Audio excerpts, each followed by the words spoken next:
vanhu vanokambira umambo kuda kufira paumambo kutsunya uripo iwo aimboti ndiri sevhandi yavanhu. Sevhandi yavanhu inobira vanhu here? Kuli NTV atibatike zvechobu. Ndine meseji kumukuru werejimu anonzi Mnangagwa. Ndaida kuti uzive kuti zvawaakuita macitizens hazvina kunaka. Kudzidzisa nyika yese utsotsi. Kuti munhu ane akaundi yake Chamisa ane akaundi yake. Iwo tuma vanhu vako kuti vaibe nengari yokuda kungoona chete kuti anotaurei. Masikireti ake, privacy yake iri kudongorerwa. Zvichira kuti kamuitire kacho ikakaka kane utsotsi mukati kokuti munhu wawina maelections ake unotorerwa. Maitire iwawo anokonzera bongozozo. Haasi maitire akanaka muZimbabwe. Nesuwo vamwe hatina kuzvijaira, tatojaira pezira tadzidza zvebongozozo. Nokuti ndizvo zvaunoda iwe. Katiti bongozozo kureva kuti mamasekisheni nezvimwe zvakadaro zvatinge taapply hedu nezvimwe zviri pamusoro. Maitire ako matsete. Umambo hahukambirwi ba. Vanhu vanokambira umambo kuda kufira paumambo kutsunya uripo iwo aimboti ndiri sevhandi yavanhu. Sevhandi yavanhu inobira vanhu here? Handiti wakati here voice of the people is the voice of God. Zvino voice of God kana vayataura iwo ramba wakatsunya uripo uchishandisa machine guns, utsotsi hwemhando yese, kuita zibambo mukota neutsotsi, kutora vhoti yawinwa nomumwe. Ndizvo zvinonzi utsotsi. Vana vedu nyika yese pasi tenderere Zimbabwe yese vangodziswa utsotsi pamarodhi bloko utsotsi. Vanhu vanobhadhariswa mari, mani vana vako vane vachibhadhariswa mari iwe Mnangagwa iwe. Seiko usikagoni kurayira vana vako? Anonona vanopumuka nokuti unovapa mapeanuts havauvapi pei yakanaka. Saka vana vachipumuka vachiita utsotsi ava. Wangomira pakadai mugovernment post unoda chimari, unoda chimari kuti aite basa raanobva kuita mahara kwana. Saka tekisheni tobhadharira kuti kotsotswa futi here? Hondo inopera nehondo. Utsotsi hunopera neutsotsi. Usafunga kuti zvaunoita hatisi kuona, tiri kuzviona ende tichazvikopa. Tichazvikopa. Manje unenge watanga kubata futi uchipfuura vanhu vedu vanenge vari mastreets.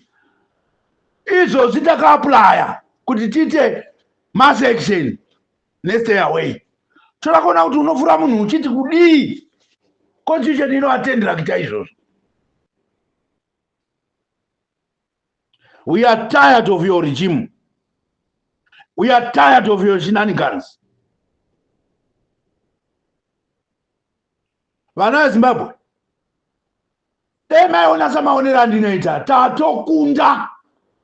Asungoti vana vembwa havasunuri musi mumwe. Tatokunda apa. Tangosara kakutya kane vanhu. Zviro kwazvo mukatevedzera zvandoreva pano zvandakaiswa parurimi navageza pano. Kuti timboshinga kana maona period yakarebesa zvomunoti tataura munongozoti mwii musingaiti feedback kuti tizive kuti toita nokupi tobva napapa. Ngatishinge vana veZimbabwe. Tiite demo iyoyi, tiite mass action, tiite stay away. Towirirana paperiodi. Vamwe vanoti tinofa nenzara. Hakuna hapana kusiri kufa hama dzamwari. Izvozvi muri kuti ofa nenzara vanhu. Hamusati maona panguva yehondo yataiva taindogara mumapako vanhu vachitosvika nguva yekurima. Imi mongo dzenyu 2 weeks chete dzokusacrifica. 2 weeks. Kuna vamwe vanhu vanotsanya 2 weeks. Hayo. Even mwedzi mwedzi. Hauna chaunouraya. Ngatishinge panodiwa courage apa. ndapota hangu panyaya iyi ngatipanane feedback yakakwana. Munogona kudiscourage navanhu vari kutodya vachipuwa zvinhu kuseri uko. Handini motsona. Kana aona kuti ndau dzavanhu makofetene namuka wovadana vamabreba manje uri kudana macivil servants kumabreba. Mari yakapuwa macivil servants kana tikaikalkuleta navanhu vaivapo i400 once off payment isingarambi ichiinda mberi every month ba inongopuwa 1 mwedzi zvatopera. Hapana mari yavakapuwa ba. It's a drop in an ocean. Takaidivhaita tikadivhaita navanhu vaivapo tikaona kuti munhu 1 unenge achipuwa 400 zvobva zvatopera, hakuna imwe yautaziwa nhasi. Saka 400 inotora ani kuinda kupi kona ini? Iye achitapa kutora zvese gold, madiamonds, kutora zvese nemalithium, hapasina accountability. Pamusoro pezvo unoda kuita line up yavana vake vese kuti vapinde nemushonga dzouningi dzoupresident nokuisa munhu wake anozoisa vana vake iye tagwire. Aiwa vakomana, hei kana tafa tafa. Munoona hondo yaya yatakaita yetimurenga vazhinji vakafa, asi apa hapana vanombouraya nokuti nyika dzokunze dzapinda kudhara dhara. Tinenge taapply sezvo zvataita mapepa edu. Mangwana kuseni ndiri kunotora akadhindwa ndakasiya ndavasubmita ndione kuti vanodini kuvanhu ava vana veZimbabwe. Ndapota ndinokugwadamira ini. Ngatishinge vanhu vese vanotaura nani batinogurei vana Saruvaka navamwe vese musavadyidzira mutiti takuya kuzoita hondo. Haiwa munosungwa nomunhu. Zvino zvatafunga ngatinge tatinyararire zviri pamutemo. Aiwa kaninzwa izvona mhano vanhu imi. Vanhu vanoziva sona vasiri mabhakuresa wavo vanotonga mabhakure aya. Vanhu vakunzwa kuti ndatitii kana tichitaura kuti ngatiite zvinhu zvedu zviri pamutemo takanyarara takati mwii tisina kuti tinotaurira. Ngangorohwa neshoko tasvika panzvimbo isiso. Sokusona tiri wawa kutaura sezvatinoita izvezvi kutongwadza munhu anenge asunura. Mumwe nomumwe wedu wakasainiwa vanhu vanotomutevera kumuita follow kuti agona masungira anoita vanhu nokumaurayira anoita. Munhu wadzaira ropa uyu munhu uyu. Musakaona ndiye uyo akateura ropa rokumadhebhelere ndine kukura unji. Akapfura vanhu paya vainzi vapfurwa kuti vanga vaisa strike yavo yanga isina kuita registered. Inenge iri registered yakaitwa approved. Haambopedzi vhiki 2 ashanda oga muZimbabwe muno. Unenge ada kuti tota achinda kubasa tichataurirana naye tinatse kunzwanana naye. Titaurane matama tinatse kunzwanana. Matama acho atorwe zvakanaka pasina kuzeta gakava. Nokuti vakaita gakava ipapa munhu achida kutikonesa zvatinenge tichida iyeye uchadana mai. Iyeye anenge achida kutikonesa anenge atumwa nezvigananda kuti akonese chirongwa chedu chinenge chiri pamutemo. Iyeye munhu iyeye anofanira kundodana mai vake kuti avaudze chero vari muguva unofanira kuvamutsa kuti avaudze kuti pano ndapushira pano ndakombwa nemacitizens. Kana uchingoda kuita example indandobata chimwana chegudo uone zveranoita maguta. Haupabvi zvakanaka matumbu anenge apanze nenzara dzamaguta. Saka isusu macitizens akawanda saizvozvo tingatya vanhu ivo vaiva parali vachinzi vai 5,000 against 2 million men to men. Hakuna zvavanoita mhani vakomana. Ngatidzidze kubatana pazvinhu zvinogozha. Chisalala tandoona toda kuwandisa patiri apa kuti vanhu vanoti tinozofa nenzara. That reasoning ndeye kure iyoyo hatizivi silabhasi yayo kuti inobva nokupi.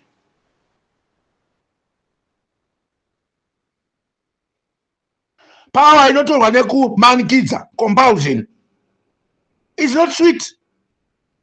In fact, these men must test that power of hanza kuti inovava obva apira pasi kuti pu obva aisiya iye oga kusiya. Vanhu tine power yakadarika power yavanhu vari mupower.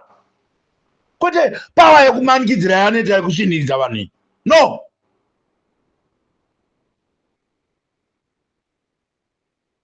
solution i1 mabageza vakatoitaura vakasiya vati pfira mate parurimi rwedu kuti ndiyo solution. Vanotoziva zvavanoita. Solution yekugara kumba kwenyu makati zimwi pasina unoenda mutauni muyamu. Hatitonzanana zvakanaka. Unenge achinda hake mutauni imomo, tochiona kuti unenge achinda mutauni kundeitei. Kana taona kuti nzara yatirova, tozvibatsirawo nevane vakavhura mashopusi, tozvibatsirawo hedu. Isatatenderana kuti shuwa tatambura munyika, vanhu vese vatenderana. Ndonzwa makomenzi ese, machano ese anotaura nyaya dzekutambudzika nomunhu one. Wakagadzirwa neiko? Ndewe brass here kana ndewe simbi munhu uyu? Munhu wakagadzirwa neiko uyu Mnangagwa uyu? Varume vakasvika navamwe vakatirenwa kuarmy vatinavo, tokundwa nemunhu one mazano isu, kutabwa nesu nekautsotsi kokuti kana totaura zvino kuti toda kuisa tagwirei, maziso edu ese kuti dzamu tonotarisa tagwirei. Kana todaita chino chabangopinda toti dzamu tichibvisa atenjeni yedu pazvinhu zvakakosha. Iye zvino wakasunga uyu nyoka yemabhunu kuti tese timbosiya zvese takatarisa nyoka yemabhunu. Imi takati kufa kwomusoja kamba haivharwi. Wanisi tichibatsira nyoka yemabhunu wedu nokuku tova kuvhurwa revolution yedu zvene vakuma. Vanhu 17 million tinoshayiweiko? Even if you wanted to raise some money, hatingapokoni kuraise more than 50 million kana 100 million nyika yese ine. Ngatite zvivindi chaizvo izvo. Handiti macowards anonzi anofa several times before their real death. Matactic mukuru werejimu vakomana ngatitunure maziso, tinopera nomunhu uyu. Ngatinzwanani. Iye zvino ndantinzwa vamwe vedu vachitaura nezvenyaya dzavakomana vedu, vana vedu vatakarecruita kuti vadini, namba yakutosvika. We are very happy about the numbers that are coming, the applications that are coming. I'm hearing from kune some applications awanda zvokuwanda zviya. Taiti toda 3,000. Iye zvino takutoda 5,000 maguards anotirenwa ugard. Vatirenwa kushandisa futi dzoshandiswa kumagard kuti tiprotecte property yedu iringobiwa navanhu avo. Kune vamwe pane vanoaplya, ndaonatso kuti zvigananda zvoaplya chiti ndoda kuita chimusoja. Isu hatisi vanhu vanoaplyisa masoja. Isu hatiaplyiri masoja. Isu toda magadhi natsai kunzwa. Kana uri chigananda uchiaplya chiti ndoda musoja, ndoda kuita musoja. Isu hatina recruitment yamasoja ba, tina recruitment yamagadhi anoda kutirenwa ugadhi. Opuwa 250 pamwedzi achitirenwa, apedza opuwa $1,000 apuwa basi. Ndo zvatinazvo. Kuda kupfekera zvimwe zvimapfungwa zvavo zvokuti vagozoroora kuti panyaya dzokuti mamuchida kutirena masoja munyika. Handizvo isu hatitireni masoja ba, tinotirena magadhi anoda kurarama nekuti vanhu vedu vakatova nenzara. Ngatinzwanane zvakanaka. Zvigananda zvinongoonekwa nemaaplyiri azvinoita. Maaplyiri acho ukaona mwana kuti ndoda kuita musoja, indazondoaplya kuami. Isu hatirecruiti masoja, isu tinorecruita magadhi. Natsai kunzwa language, tinorecruita magadhi. Of course, Yesu anodzidziswa kushandisa zviputi zviya zvinoshandiswa kuma-security company. Mana machine gun isi hatinabasa nazvo. Tinokoda vana vedu vanotirenwa zvimaputi zvokusa security company chete. Takati vakambosungwa vanodiwa. As long as vakaningi ma-ex-army ose tinomada. Ndo vanenge vachipota vachidiscussa navamwe vachiratidza vamwe kuti zvinoitwa sei. Tinovada ma-ex-prison officers, ma-ex-police tinovada. But nyika ngaizive kuti isu hatina mandate yokurecruita masoja, tine mandate yokurecruita ma-security guards edu.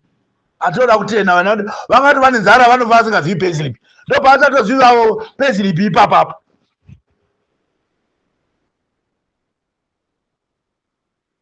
Pane 5 billion yakaiswa paside for this particular activity. Vana vedu vanofa vachiurawa nemhandu iyi mukuru werejimu iyoyi. Munhu uyu wakaipisisa hama dzamwari. Iye paari kana paakavata izvo ngazvo kuti tati wakaipisisa imburai. Ndiye kupedza hama dzedu kumatebhelerendi. Ndiye vese vana mujuru vakapera, vana chitepo vakaurawa, vese mani majene ose anga achiva. Ndiye tinonyengerereko pamunhu anouraya hama dzedu. Shiri inobhururuka sinongozomhara wani. Sei tichinyengerera munhu iyeyi uyu akagadzirwa nezimbi here? Sei mamuchida henyu maimbogadzira stage chaiyo chaiyo yokuti ndimoita naye zvibhakera chaiyo chaizvo kurwa naye tiri mustage tione unorohwa ipapapo. Pai takamudza kuti vana vake havana nezvaakafunda because unombovapa maexam papers achibira shandisa mari kushaisa dzidzo dzezimbabwe. Dokta takati vanhu vasambodzidza vane form 4 yega. Dokta udokta kunoita hakunongwi kunobudirwa ziya mani. Ndosaka muchiona madokta edu ari muno haapui pay, maloya edu haapui pay, maticha edu haapui pay. Icho toda wapa 1,500 minimum. Vanhu varamba vachingoinda seshiri chete kuinda kumunhu iyeye. Una mushonga wakaita sekumunhu. Aiwa mboenda hatidzidi, asi noda kuti muzive kuti vachatanga kuva ma-members of this movement ivavo ndo muchabuda ma-leaders of the movement. Ende kunenge kuchiryiwa zvokuti bell, zvokuti heki, kwete heki anotauraya, heke chaichai inonzi heke yokudya ndio ichavapo. Hatisi kuzotamba nyika ino ufumi usingaiti ma-elephants, gold, diamonds and all other minerals, money including lithium and other important minerals. Hatipedzi mari iri muno. Atikati zvokutamba inounganidzwa mumba mukomana werejimu kusvika yaita sechu. Varume,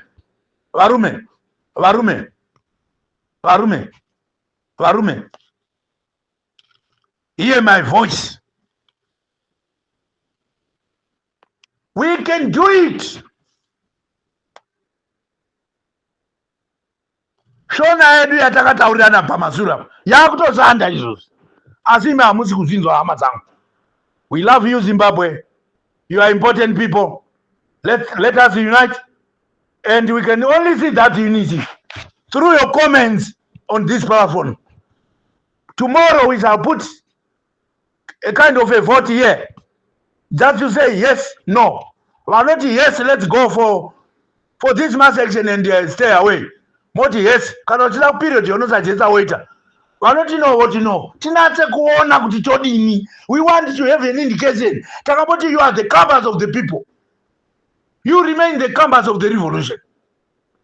Kufa komusoja kamba haivharwi. Vese vakomana vari kunana South Wales. Tiringotaura titi vananingi kune 800 people vane manamba edu. Ini ndoda namba dzako iwe Sarwaka. Ndodzida. Ndoda namba dzako iwe Gezasan. I want them to plan it together. To move forward. Mandi inenge isina kuzotota mashoko kwatiri. Tinopedza nayo. Mukangoona kuti mhandu nayo. We love Zimbabwe. We love the people. This is high time. We must never allow foreigners to rule this country. Not to lead this country also. This is high time. Ladies and gentlemen, we thank you, Zimbabwe. Motivate your children to go and get recruited for training as guards. Motivate them. Put this message to all the groups that you are in, so that recruitment is faster, because after this 3,000, another lot of 5,000. Those are sellers that one ask, another 5,000, 8,000 together. vana vambotowana mabasa varye zvinoryiwa, kwete kutarisana nevana kutozonzwa tsitsinzira vana vedu tsitsi isisu. Vatakadzidza chikoro tine high hopes, vamwe vakaita madoctorate, mamasters degree namadegrees anotyisa. Zvino vana ivavo votitanyisa kudai vasina chavanorya nokuda kwomutungamiri wechirijimu ichi.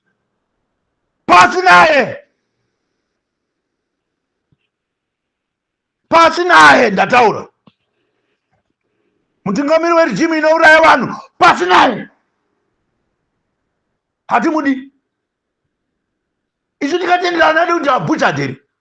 Ndakakuudzai last time, the only reason for fighting or even killing one, four reasons: to defend your country, to defend your rights, to defend your children, and to defend your religion. Kana zvinhu izvozvi zvikatambwa nazvo tinorwa zvokuti matsa. Vakauya titi violate my rights edu, we must fight them down. Musarika vasingazivi proper message ba. I am tired of these people. Inini mwezi wanditafira pamunhu. I'm telling you. Ndasvika palevel yekuti ndinogona kufira pamunhu nokuda kwamaitiro emunhu wedu. Ngatisiya. We are tired. This country is not belonging to one man. It's our country together. That's why tichitsvaga mazano kubva kwamuri hama dzamwari kuti mutibatsire nemazano. Tonoteita sekana pane zvipingamupini zviri pane zvatinosuggesta izvi, motitaurira. Kwete zvipingamupini nokuti nzara. Kana mati period yakarebesa ndingatombozvinzwa. Tomboita 2 weeks, toita papo imwezve 2 weeks. Muone zvinoitika, trust me for once. Just a period, 2 separate periods of 2 weeks. Trust me for once. After all, the movement TNT controller, kana zvoda kurema, you can always speak to us. Hatina problem. We are not going to lead from beyond there, across the border. We lead this from here, and I will be in the forefront. Ini kana ndafa ini. Saka njinzi wafa. I thank you, Zimbabwe. We thank you. This is Comrade Nyatimba Mchota speaking to you. We love you. We want to encourage you to do the good things, things that are lawful. You understanding the message and the language that we agreed and the codes that we have, which are really higher than what they may use in their regime. We thank you.